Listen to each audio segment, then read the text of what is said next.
All right, everyone, welcome. This is our surprise lunch break live that I don't think any of us were warned we were going to do today, but surprise.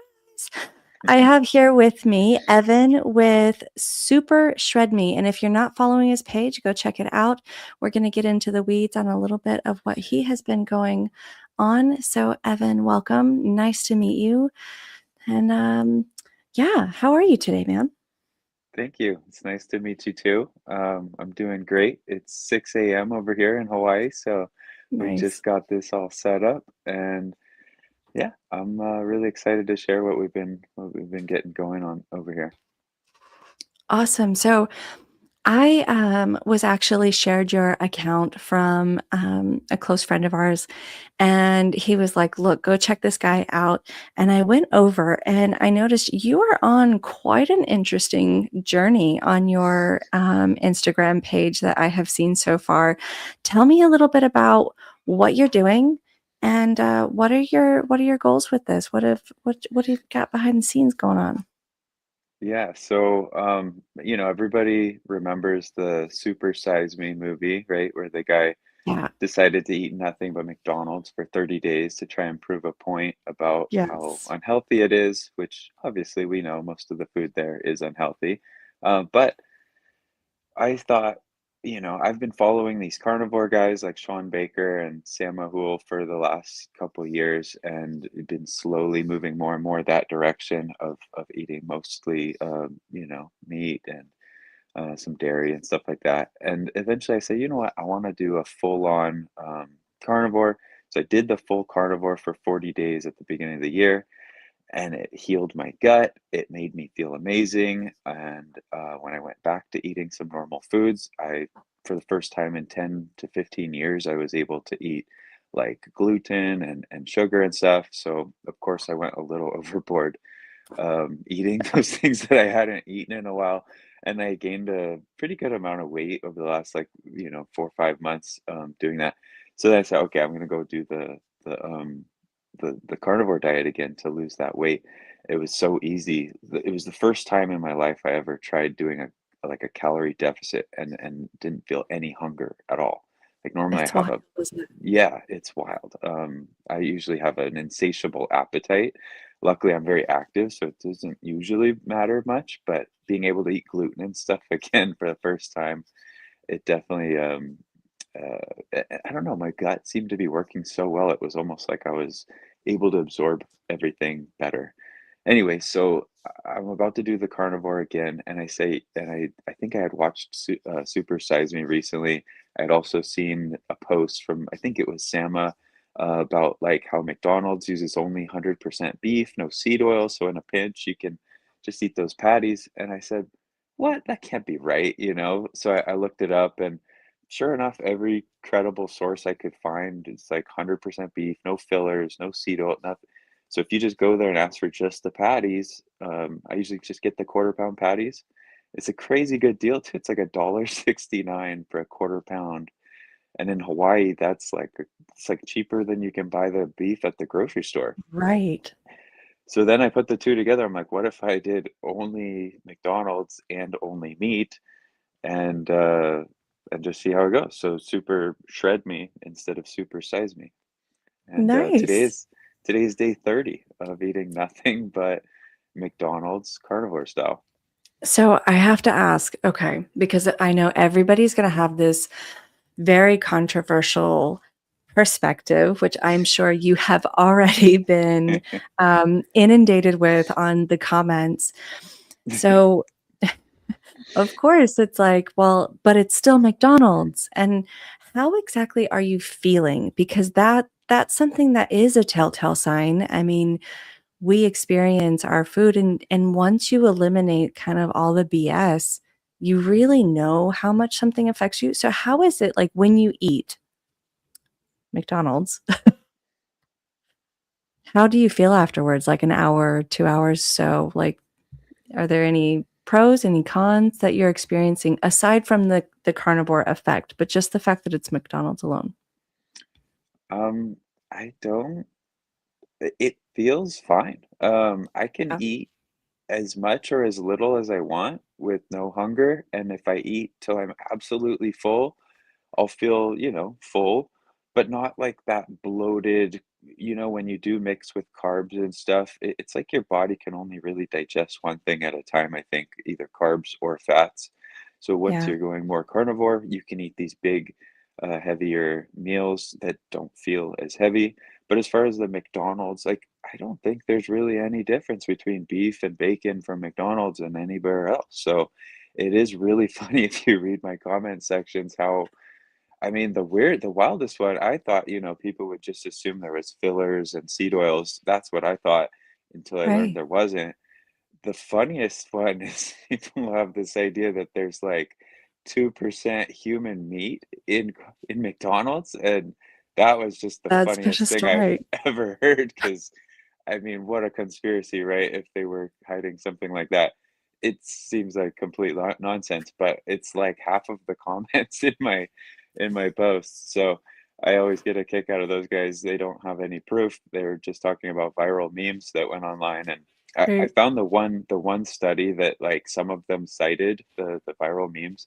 It was like a 2016 fast food review where it was like, um, what did they say? They reviewed they studied all they did DNA samples and stuff, and they found like a trace amount of like human and rodent DNA in not McDonald's, but like in some of the fast foods they reviewed. Apparently, Yeah. the human DNA was found in a vegetarian burger, and obviously it's not meat. It's like someone cut their finger or a piece of hair fell in or something, like it's gonna happen eventually at some point. But it's weird how somehow it got pushed to McDonald's and then it went from trace amounts to 2%. And yeah, it's pretty wild. There's a lot of people calling me a cannibal in the comments. I'm like, what are you talking about? This company is like the biggest, one of the, most strict on their standards in the world. But yeah, it's hilarious. I feel great. 30 days of this, I could keep going, honestly. Like it's just beef and bacon and sometimes I'll get some pickles on it. Like I feel great. So you had done carnivore before? Hmm. Like once I before? did Yeah. I did a strict no carb for 40 days right at the beginning of the year. So that kind of leads me to anybody who's watching and be like, well, he's never actually done carnivore without it being McDonald's. So that's going to negate that conversation where he has done strict carnivore aside from this one. So there is a comparison value. You do know how you felt then versus how you feel now. And from what I'm hearing, you're not experiencing any kind of crazy adverse differences between the two. No, no, it's the same. I think from all the posts that I've read on like especially Sam Mahul, he goes in some deeper details, especially on X, more so than on Instagram, but he Yes. um he explains really well how the difference between a higher quality chicken, egg, pork, it's because they have one stomach. So what they eat really matters a lot for how like the fat profile of their meat is versus a Yeah. ruminant meat like a cow, where you can feed it almost anything and it's going to produce very high quality meat for you. So like the Right. difference between a grass-fed steak and a regular steak you're going to get at the grocery store or burger from McDonald's, it's not gonna be as big of a difference as we mostly are led to believe. I don't think Right. so. It is pretty nominal when you really start to break it down, for sure. I know, Dr. Ken Berry talks about it a lot as well, that obviously, yes, if you're going for something, if you're wanting, like, the best of the best and you can afford the best of the best, then yeah, go for that. Support your local Exactly. farmers, support your local regenerative, you know, farms, but ultimately if you can't or you can't afford to do so or whatever the thing may be, go to the grocery store, get what you can afford, and if it's carnivore, you're doing a hell of a lot better than eating a standard diet anyways. Like, it's that nominal. I know that there are some people that have some histamine issues and things going on that they have to be a lot stricter, but I usually find that that conversation lends closer towards chicken, eggs, dairy. Rarely do I experience people having histamine issues with their meat unless it's aged. That's about the only time I hear people having some like, oh, I can't do this. I got a reaction of some sort. And it's usually because it's like aged meat versus like fresh cut. But aside from that, so aside from, you know, McDonald's, the controversy, and all of that fun stuff, tell us a little bit about yourself, Evan. What is it that you do? Well, I do kayak and snorkeling tours in Hawaii, and I So you're surf. not lazy. No, I stay pretty active. But I've been very interested in health and fitness for a long time, ever since my gut started giving me problems back in college. Like I said, had some trouble with like gluten and too much sugar at one time, so I was kind of Yeah. already fairly low carb for a long time, and I just never heard. I always used to look up like, what's the simplest diet? What's the Yeah. minimum thing you could eat and stay healthy? And it's always like, no, have a very wild, varied diet. Ah, That's the way to go. And yes. then, Well it, balanced. Everything in moderation. yeah. And then when I saw the first time of these guys doing carnivore, I was like, come on, that can't be a real thing. Like, why didn't we know about this before? Right? Um, I so it was very, very interesting to see that people had done it. It's very interesting that, they were already kind of the guinea pigs going for quite a long time. And now we're well past the point of, it being some crazy thing that's going to destroy your heart or your gut or something. Everyone's proven it works just fine. You barely don't even need all the organ stuff that people thought at the beginning. right. You could pretty much live on ground beef and like occasional eggs and be totally fine. It is pretty crazy. I mean, when you think about it, just from like the conditioning that we have, not just in the US, but just across the world about food. I did a post not that long ago about, is it not crazy how we have been so brainwashed to think that being vegan, and I'm not here to pick on vegans, but being vegan is this like moral high ground. Like it's morally better to be vegan, that even people who don't follow this dietary regimen or people who don't do this think that somebody who is vegan is just morally better than they are. And Yeah, it's like, how did this become so like so flip script of what we biologically need not to that we mention, sorry, go, not to mention they also try to push it as a healthier option too, which yeah. is just silly. It's so crazy to me because it's like, okay, we've now romanticized this concept of, well, because we've evolved so much, we need to come to a higher consciousness of whether or not we are utilizing live beings for our food. And there's this like reality and unawareness that what do you think a plant is?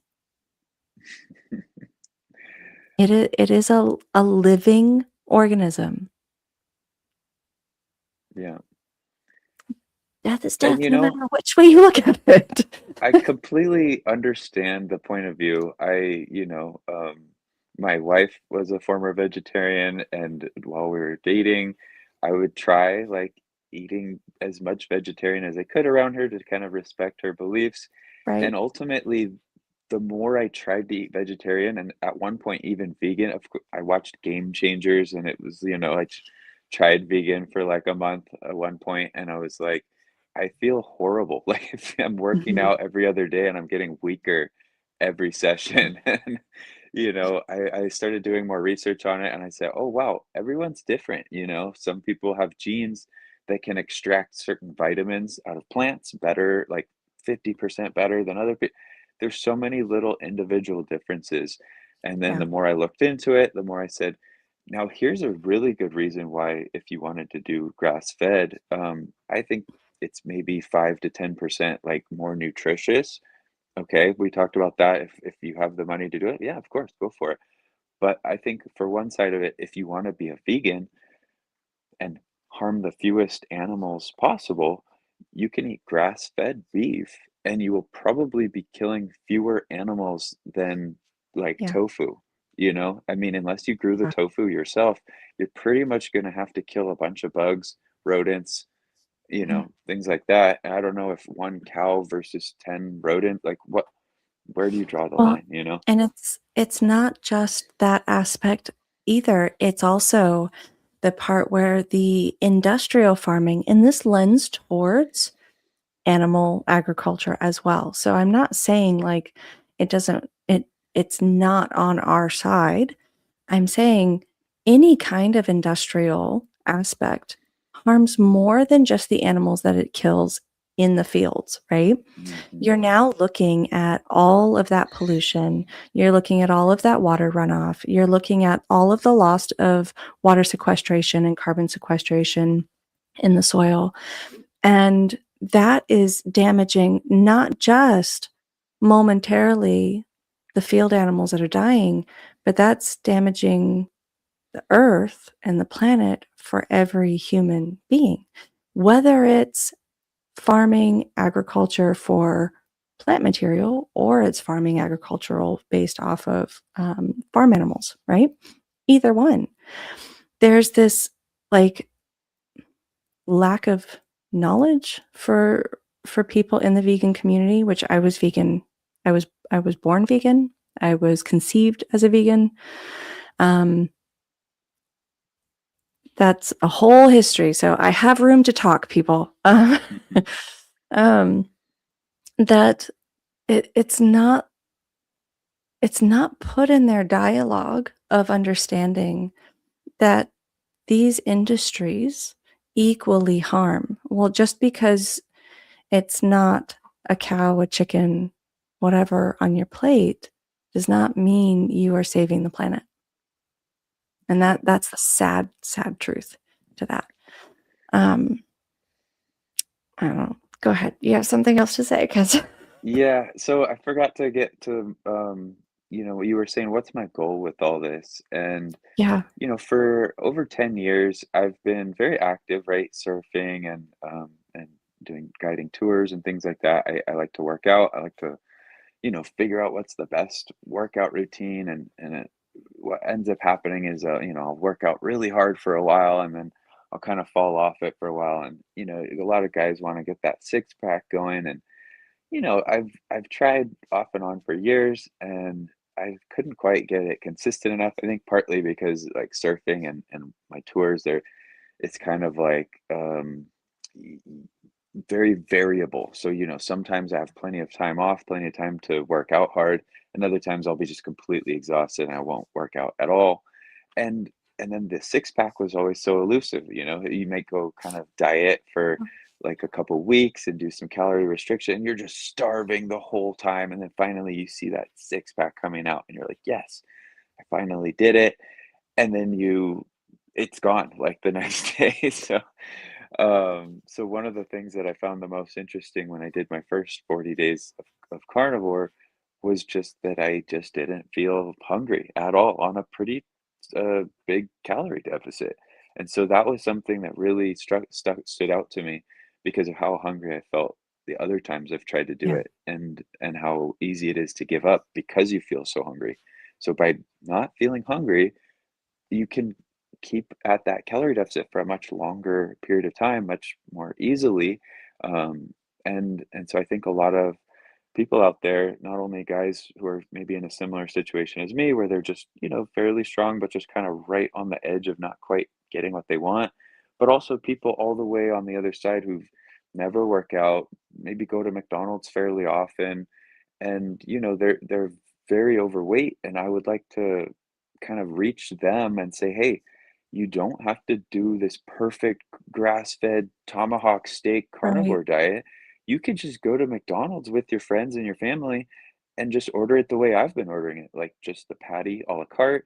You can even add cheese and bacon to it. Like you could at the very beginning of Right. this 30 days, I was doing a very relaxed style carnivore, like ketovore, sticking to under 50 grams of carbs per day, which is very relaxed.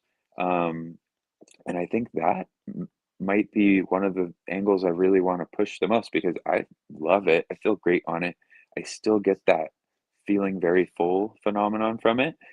Yeah, But you can still have like an ice cream or, just like a few tacos once in a while. You can have just enough flexibility that it doesn't feel like it's consuming your whole life to go completely carnivore. Sure, if you have an autoimmune disease, if you have joint pains, gut issues, yeah, maybe do periods of strict and go back and forth and see which feels best for you. But I think a vast majority of the country and the whole world could use just the calorie deficit portion of a very relaxed carnivore to where it's very easy for them. And so that's kind of what I want to start pushing more is like, look, you can just eat mostly meat, but you could still have like an ice cream once in a while. If you keep your carbs under a certain amount, it keeps that like insatiable hunger still at bay. absolutely. That was I was keto for several years before I became carnivore, and it was like I still had to fight that. Like, "Oh, I've got this many carbs in, but I can't eat more than this right now, and I'll have to wait till tomorrow," or, "Gosh, if I start off a little bit better tomorrow, I'll be able to have that cookie." Hmm. And it was like it was still such a, like, a torturous experience because it was Hmm. like, "Why am I still, like, in this, like, state of deprivation and yearning?" And like you said, I would eat what my food was, and I would still be like, "Oh, man, I could have had 2 more bowls of that." Like, and that made it barely standable. And I mean, I did good at it. I mean, I did really well. I lost over 100 pounds. So it wasn't like Nice. I didn't do it, but most people do not have that kind of willpower to Yeah. overcome that conversation. And it wasn't until I became carnivore that suddenly it was like, "Oh god, I'm not hearing that, like, I kinda called it, like, the constant white noise, the mind monster, Yeah.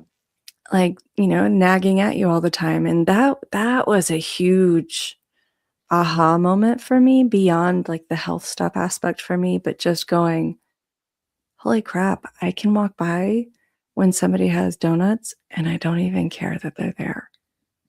Nice.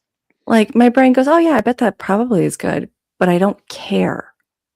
That's something that's a freedom people can't understand until they experience it, for sure.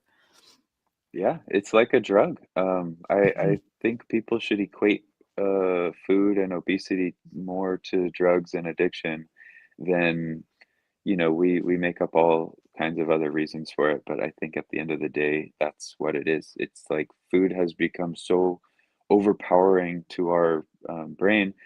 It Mm. wasn't like that in nature, so we are Right, very powerless at times to fight those types of urges because it's the same as if you were dangling, an addiction in front of someone. If they're an mhm, alcoholic and you had to be around alcohol like 24/7, something like that, it's the same right. thing for food and carbs in particular because of the way they light up our dopamine.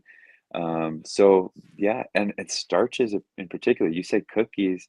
I wonder if that could be a factor because for me, I would way rather eat ice cream than cookies, right? And if you get like a good quality, like a Haagen-Dazs bar, it's only 20 grams of carbs. So I think if for me personally, I don't know, maybe some people need to stay strict, especially for a while till they kick those maybe you like starve out the carb craving gut bacteria or something like that. It definitely felt like something like that happened my first go round because I felt something weird in my stomach the first few weeks. And then, my wife said my breath started smelling like acetone. It's a little bit doing that this time too, but the first time around she really noticed it when I did the deep keto. But I wonder if the starches are somehow even a little bit more powerful, like gluten compared to just like a little bit of sugar and some cream. I have a feeling, quite possibly so, because for me, I could have at that, like, point in my life, I could care less about ice cream, I could care less about a candy bar, I could care less about candy. A donut? On the other hand, that donut, though, Yeah. that was that was definitely my Achilles when I was still keto, because it was like, I never had that mental freedom from it, and if if carnivore did nothing else for me personally except get rid of that, it's 100% better than anything else I've done. Nice. I I mean, also it's done feel more like than that, but as good as keto works, I do feel like leaning more into carnivore. Like that's why I like the word ketovore because it's like you're basically a carnivore, but you have, some little exception if you want it. And also, some people do a targeted keto where they try to time their carbs right around their workouts, either right, before, during, or after. That helps burn it up quicker and make it more useful. But, a lot of people should do the strict one just to see and then go back and forth. But I think the ketovore is an interesting one because then you're less focused. I think keto, you're really focused on vegetables, or at least I was when I first tried it, is like I'm thinking, you need to eat a lot of vegetables. That's where all the healthy stuff is. So when right, I'm going more ketovore, it's like, okay, I have this small exception for like 25 or maybe up to 50 grams of carbs if I'm very active. But let's say it's 25 for the, average ketovore.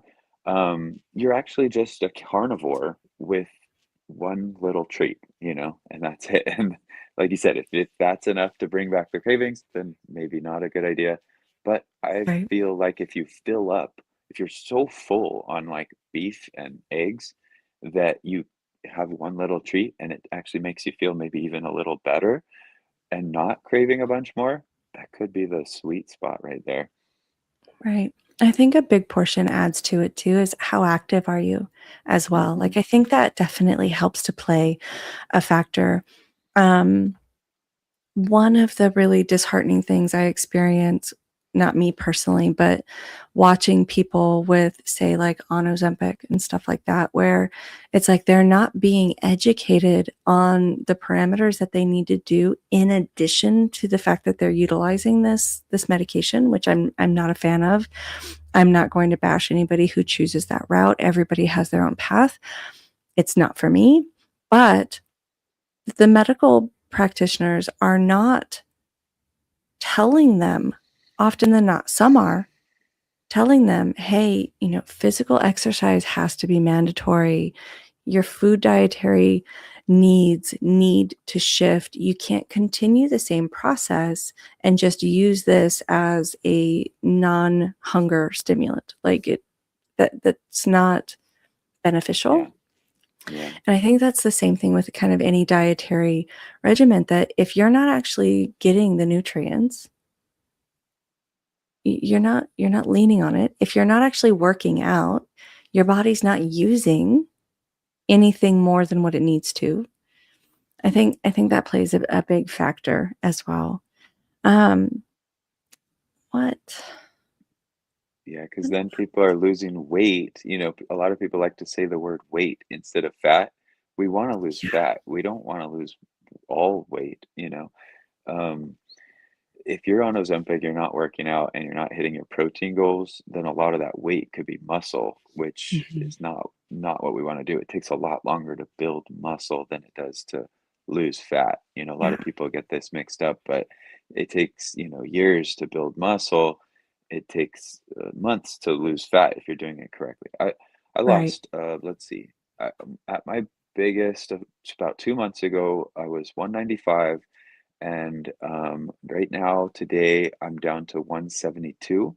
So I've done Wow. about 23 pounds in 2 months.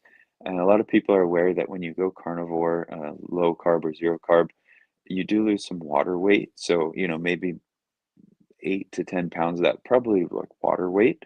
So around half of it. But still, that's still like an amazing, if you're losing 10 pounds a month, that's like most people say, around 1 pound of fat per week is pretty sustainable. But for periods, you can potentially push it up to 1.5 or 2.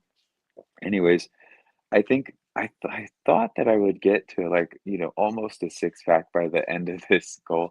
I've got, like, definitely some good results in the last 30 days, 10 more pounds even after already restricting the carbs a lot, so it's clearly not all water weight, and, it's doing really good. I hurt my knee about 10 days ago, so I was planning on walking like crazy for the end portion of it to try and get as lean as I could, and I didn't quite get that, so we'll see. Maybe I'll even extend a little bit longer just to, like, really get, like, that good after photo, but And I'll so do a reveal. Mhm, are you seeing as this is your 30 days mhm, on your MIT carnivore diet, yeah. um what do you plan on transitioning to after this? So, yeah, I may do a little bit longer of the McCarnivore just till I get the look I wanted to for the sort of before and after picture. We'll see, but at the very once I'm done with McCarnivore, I'm gonna do a relaxed carnivore. I think I'll do periods of strict to go back and forth, but I really like the relaxed version. I like to be able to have some milk and an occasional ice cream. And then for me, having like a 25 to 50 gram carb limit, it's just enough to not spark up the hunger again. If I'm eating over 100 grams of carbs, then it's game over. I just want to eat everything in sight. But if I just can have like one ice cream bar or like a few glasses of milk or something like that, it doesn't feel like it does that to me. So that's kind of the main thing I want to be able to have, or maybe a little piece of fruit once in a while. But I don't wanna go full animal based. I feel like that's then you're not getting the benefits, um, Yeah. in the same way as going mostly keto carnivore. I do think you end up losing a lot of the like you said, the nutrients that you're able to absorb when you are like primarily meat based, right? Um, Yeah, just far outweighs. I mean, the reality is even if you don't want to consider that maybe we would have had a higher ancestral process and we live in modern times now, so that's obviously more challenging. But in all reality, we would not have had access to fruits and vegetables naturally as regularly as we have this concept we should. It right. wouldn't have happened. We wouldn't have been able to find it. It wouldn't have been accessible to us. We definitely were not going to be rooting through the dirt excessively when we would have been satiated off of quite a bit of animal meat and fats. So it's like you kind of Yeah. just have to take some logic in there with it and go, You yeah, go know, ahead. I think part of what's happened too is that we keep trying to make this blanket statement of what's a healthy human diet, and we're all so different. We're all from different parts of the world where some places it was very cold and there was meat available, and some places where it was very warm and there was more fruit available, maybe more fish.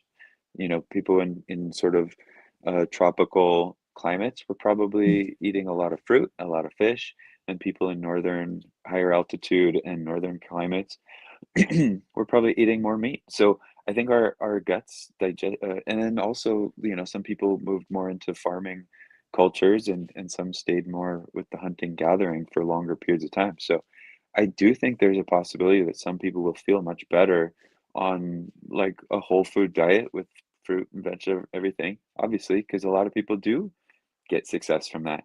But there's plenty of us out there that we're just starving by eating those things. Why? Because we're not getting the nutrients that we're used to getting from meat. Right. And so when you eat meat and you eat a lot of it, all of a sudden, the first time in your life, you feel just completely satiated without Mm. feeling overly bloated and full. Like a lot of Yeah. bodybuilders have this classic saying where it's like, rice for bulking and potatoes for cutting. So, I've tried that. You eat a bunch of potatoes, you feel very full in your belly, but in your mind, you're not full. You still want Yeah. more.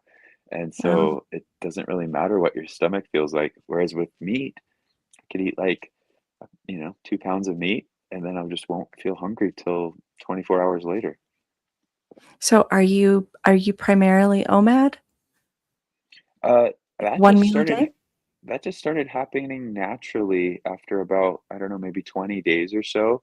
I don't always do it, but it's funny because one of my posts that blew up was like the day 21 where I had a bunch of eggs and sausage from McDonald's, and then I like got there right before they stopped the serving breakfast, and then I went back and got more patties. So I kind of made like breakfast burger sandwiches with them, Right?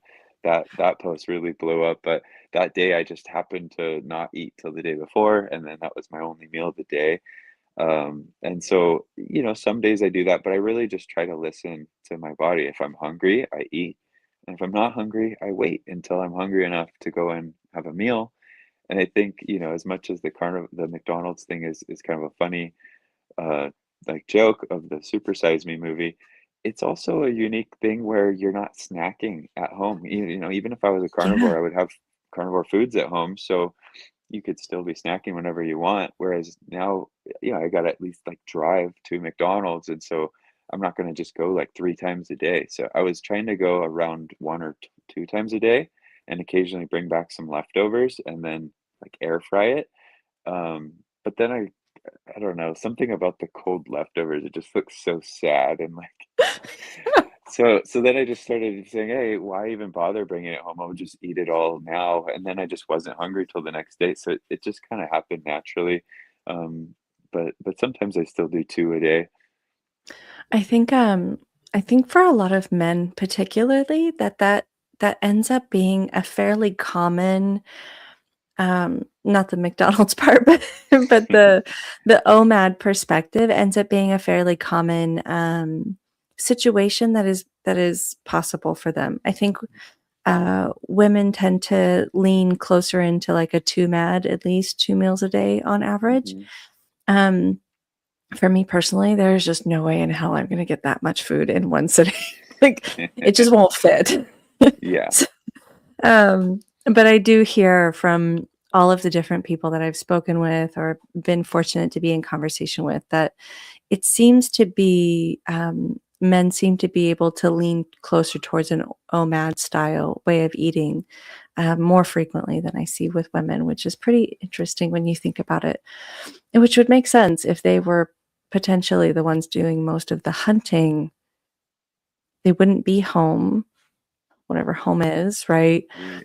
Yeah, so, that kind of seems interesting. So, For me, it what was just convenience, like, I just didn't wanna go twice a day, I just Yeah. wanted to go once, and then I didn't wanna reheat my leftovers, so it kinda became a convenience thing, and, Yeah, I um, don't and blame you. then I would've been the I think same. there were a couple days where I just wanted to eat less, like, because I had this 30-day thing, so I was, like, trying to create a dramatic difference for 30 days without being hungry, and so some days I would only eat, like 1 pound of meat, which is not enough at all. You can't Right. do that for very long, but then you do that, and so I was doing sort of like little partial fast, 1 pound of meat one day, and then the next day I'd be so extra hungry, and then I would just do that 1 meal a day thing. Yeah. But yeah. So, if there was one piece of fitness information, it doesn't have to be dietary related, just in the fitness industry at all, that you could 100% eliminate and just take off the board, what would it be? And you're being Something timed. No, I'm just kidding. something to eliminate. Um, hmm. Well, one of the things that used to happen to me with working out was that I would try to follow the typical bodybuilder split, an hour a day for like 4 days a week or something like that, and I would just push it to the limit, and then I would have a hard time recovering because I was, still fairly active with other things, and so I had a really hard time with that. So part of, I've been doing the McDonald's carnivore, but also the other videos I've been making have been more focused on very short, efficient workouts where I'm doing anywhere from 5 to 15-minute workouts. At first I was doing it 6 days a week, but now I've gone down to just 3 or 4, and I think a minimum effective dose of working out may be a more useful, concept for people than following the optimal bodybuilder style, right? Because we're not Yeah. all bodybuilders, right? We don't all have Yeah. ultimate unlimited amount of time to relax and work out and rest and recover and come back stronger. So I think most people should probably think of it more in terms of what's the bare minimum I should do and then add from there, not what's the optimal I should do and then I give up after a couple weeks, you know? Right. Yeah, no, I could see that. I my dad was a professional bodybuilder growing up, and so very familiar with that, structure. And I remember he also used to like train, and he was so competitive. And there was one day I was like, "How many sit-ups did you do today, Dad?" And he was like, "I did over 3,000 today." And he was like, all like, this was in the early 90s, extra, extra lunky. Right. Um, and I remember thinking, what's going to happen when you don't do that anymore? Like, what's going to happen? Because your body's going to be so used to this like crazy excessive utilization of something. Well, let me just put it out there to everybody, that's not the best way to handle your body by any means. So, but yeah, it definitely doesn't work for everyone when it comes to the bodybuilding aspect. I think that also plays a slight bit of a genetic role to it as well, because not everyone is built the same way either. Like I look at my frame compared to, say, my husband's. My husband's more, leaner framed, like obviously broader shoulder, but more, I would say, like swimmer runner type, like body design. Mm, Whereas I am short, I am very thick, got big, massive legs. I could like squat a horse, right? My husband, on the other hand, not so much. So I do think that there's like this difference. Obviously, I got really embarrassed on that. My face went red. Um, there's a difference too, I think, in genetics as far as that aspect too, that we're not all designed to carry the load the same way either. right. And that makes So perfect sense because we all we had ancestors that were doing different things, you know? yeah, for sure. For sure. Um, let's see. Kind of winging it here. Yeah, so one of the things that I was thinking about switching to this week, because I was still kind of stuck in that classic bodybuilder mindset, even lately, even trying to do as little as possible. I was still trying to do the classic lifting weights, a couple sets to failure, stuff like that. And then last week, like I said, I was kind of recovering with my knee after I smashed it on the reef surfing, and I was doing some squats, and I don't know, something felt a little weird in my back. And the next, few days, I did some other stuff, and it just, that's happened to me a few times where either squatting or deadlifting, you just kind of barely, kind of tweak it. It's not the end of the world, but I've whenever I've done more calisthenic stuff, I feel like I get just as good of a aesthetic and workout without necessarily lifting the heaviest weights and risking, tweaking your back. And so I think I'm gonna switch a little bit more this week back towards calisthenic focus, pull-ups and push-ups and jumping squats, stuff like that.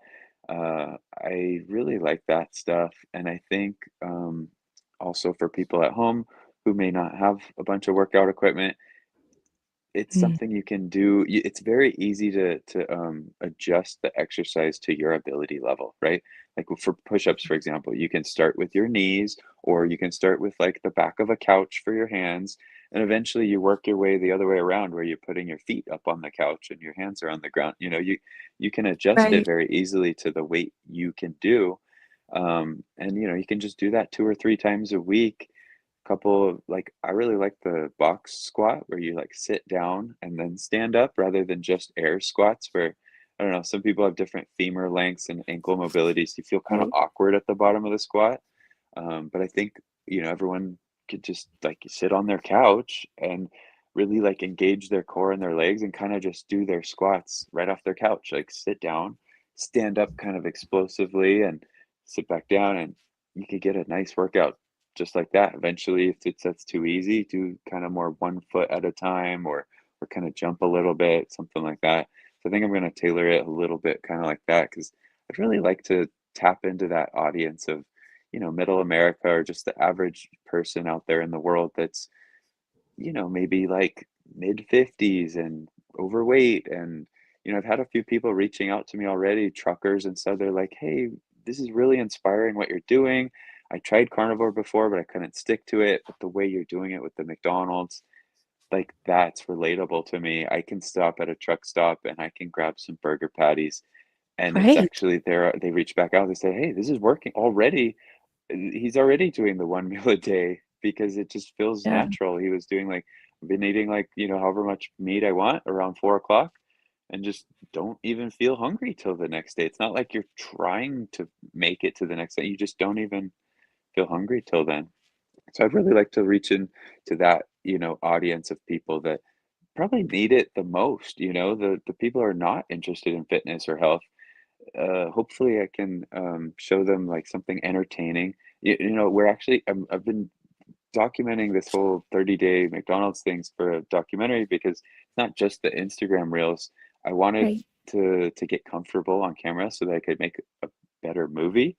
I want to make the Super Size Me movie, but Super Shred Me. So that's been Nice. kind of the whole idea. So hopefully, that movie will be very entertaining and inspiring to help people who are just, maybe not even interested. Maybe they've tried before and they're like, that's not for me. I enjoy food too much, whatever.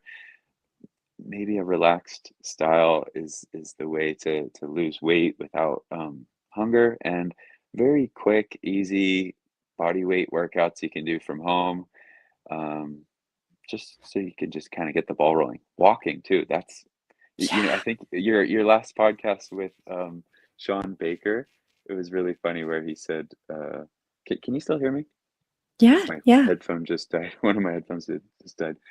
Sean Baker was saying that one of the best pieces of equipment you can get for losing weight is a dog. I love Right. that. That's so great, and I it's think true. that was our favorite part. Yeah, I loved it. So yeah, obviously walking is one of the best things you can do. And so if you have a dog, obviously they need to walk. So it gives you that extra motivation to make sure you're walking Wow. every day. But I also like lately I've been walking a little extra whenever I have free time. I put on my big sun hat. I go out in the middle of the day by myself, and I take my dog on a walk either early morning or late evening. Dogs, we have three actually, Um, and a cat who likes to act like a dog too.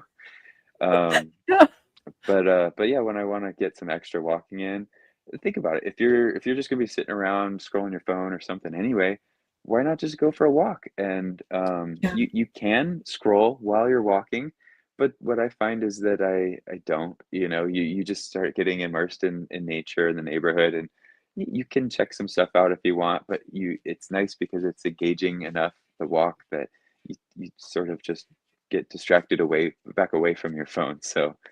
Um, that helps a lot.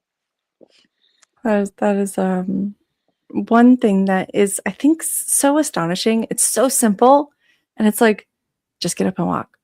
Just just go move your feet.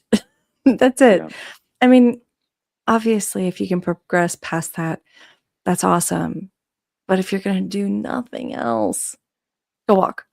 I used to think of it like that, like progress past it, but the best bodybuilders in the world walk a lot. Like they swear by it. So it's from the Yeah. very most beginner activity all the way up to the most advanced thing you can do, because you're getting a lot of what do you call it? That you're getting that exercise in that's not fatiguing, not very fatiguing, and it doesn't make you very hungry. So you can burn more fat calories. If you're running, then okay, you're starting to tap in a little bit more to Right. like needing maybe some glycogen. And when you run out of glycogen, you might tap into your muscles and stuff. I mean, that's like ultra, but still, like you can just walk. And especially for people who are very overweight, running may not be the best option yet. Um, and honestly, like I haven't even really run this whole time, and I lost a lot of weight and a lot of fat specifically. And I think probably in the next few weeks, it's gonna be looking really good. I'll have like that great, before and after picture Yeah. to show, and um, I'm gonna do one later today on today's, day 30 McDonald's. I'll do the little reveal of the day 1, day 30. But walking, I think it would have been even better if I had been able to walk more. Yeah. So I'm gonna walk as much as I can for the next, few weeks and Well, months, and as soon as you're able, my suggestion to you is bone broth, bone broth, bone broth. yes, Lots of high fatty collagen bone I broth. love it. That's my favorite. I think that might be the most important thing after meat. Like, if you're gonna eat nothing but Mhm. meat, a lot of people think the next step would be organs. I think you're absolutely right with the bone broth. Collagen, um, gelatin, I mean, it's all basically made of the same thing, but those amino acids, the proteins that are in Mhm. collagen and bone broth and gelatin, are the perfect complement to muscle meat, right? Right. It's the proline and the glycine and stuff like that. Those are the ones that you're missing from the muscle meat. One of the reasons why ground beef works really well is because it actually has a bit more of that than some of the other Yeah. cuts that are more expensive. It actually has a Right? little bit more collagen already in there, but still, you would definitely want to get more from Yeah. some good bone broth. Yeah, especially great healing. When I became carnivore and I realized I was like, "Oh, getting over some certain things." I was like, "Holy crap, this is where the like original, oh, you need chicken soup when you're sick concept really came from. Oh, yeah. Not like, oh, we need a bunch of like vegetable soup. It's like, no, no, no. They always say chicken soup. Why? Because they would boil the whole chicken, the feet, like all the cartilage, all of that's getting in that bone broth Yeah. to help your body repair and heal. It was such a like mind click. There's so many things from the history aspect that we've forgotten its original purpose and intention, but how valuable the information actually is. you Yeah. know it's super cool. So, question, um what do you see um for For yourself? yourself? Okay, I heard. Okay, I heard. Sorry. No, it's okay. You pause. Okay. I cannot hear you. I don't know if you can hear me. Can you hear me now? Yes. Does it So, sound good? yeah, you're good. You're good. Okay. um so where do you see yourself in the next 5 years from here? In 5 years. So my wife and I really want to move to the North Shore of Oahu. We live on the Big Island, which is very beautiful, and we love it. But we both love surfing, and the kind of mecca for surfing is the North Shore of Oahu. Yeah, we've And we've both spent a lot of time up there, so that kind of feels like home.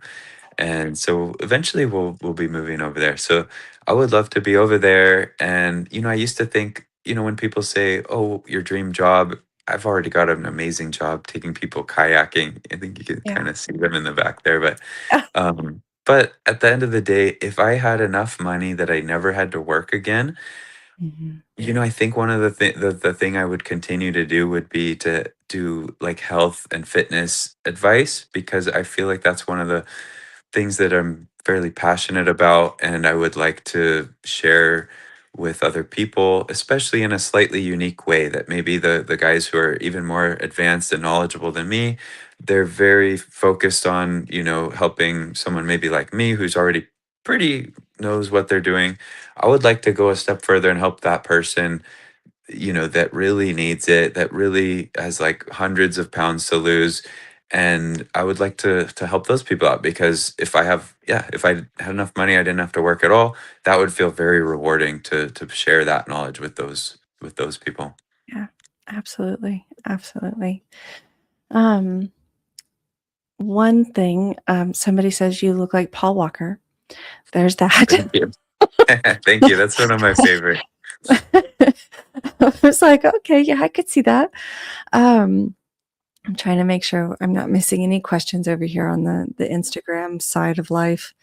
Um, Lots of people giving thanks for the McDonald's beef misinformation correction. We won't boycott anymore. You got that one.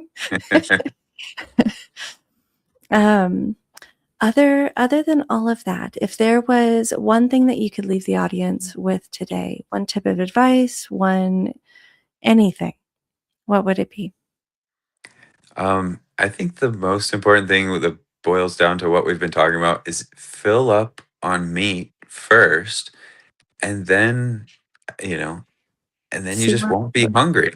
You will be yeah. able to lose weight without hunger. I mean, this is such a mind-blowing concept for me, and I think for most people, they think that if you eat nothing but meat, it's gonna, like, clog up your arteries or something, Yeah, and for most of what I've seen with Shawn Baker and everyone else who's been doing it for a long time and has, thousands of examples of people who have improved their health, almost everyone improves their health. I mean, if you have a very, very clogged up arteries already, then I'm not 100% sure. But I think for the vast majority of people, you're going to feel way healthier and like you're just not going to be hungry and you'll be able to let the fat just melt right off because you'll be yeah, tapping into it. That's why you don't feel hungry because you're in ketosis. So your body's already burning fat. So you don't feel that hunger like, I need more carbs, I need more food. right. It's like, it's already burning that. All you need is to hit your protein goal and walk. Try to walk as much as you can. And ideally, 3 to 4 times a week, just do some very basic resistance exercises, like just enough to at least maintain or slightly get stronger. But you don't have to go overboard. You don't have to do hours in the gym, you know? Yeah, for sure, for sure. Well, I think, we are gonna go ahead and sign off for now, and, thank you so much for being on with us today, and for everyone watching, this will be available on our YouTube channel after this, and, until next time, Right on. Thank you so much. of course.